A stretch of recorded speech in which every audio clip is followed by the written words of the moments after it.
In today's video, I'm going to teach you how to trade pre-market Tradestation. Pre-market trading happens before the regular session and can give you an early start when news breaks overnight. Liquidity is thinner and price moves can be sharper, so the goal is to place a precise order that respects the rules of extended hours trading while protecting you from unexpected fills. Start by opening your order ticket and entering your symbol and quantity.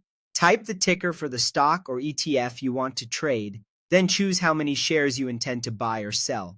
In the pre-market, consider sizing conservatively, since spreads can be wider and you may not get a full fill right away. Double-check that you've selected the correct symbol inside, buy or sell, before moving on, because changes are more costly when price action is fast.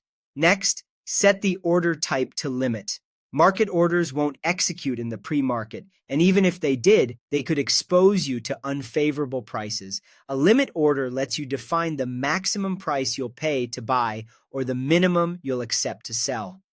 Use the order entry panel to enter that limit price. If you're not sure where to anchor it, look at the current bid and ask in the extended hours quote, and consider placing your price near a level that reflects your intent while staying realistic about available liquidity.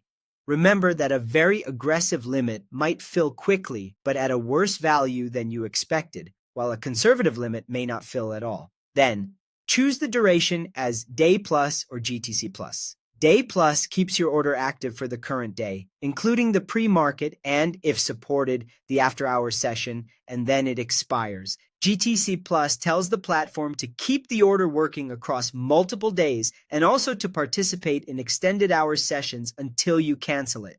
Pick the one that matches your plan.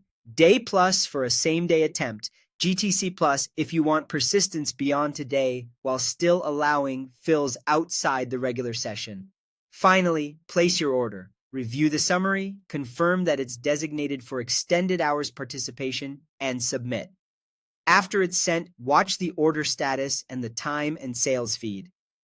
Pre-market fills can be partial and prices can jump between prints. If conditions move away from your plan, you can update your limit price or cancel the order before the bell. That's it. Symbol and quantity, limit order, Day Plus or GTC Plus, and then place the order with confidence and control.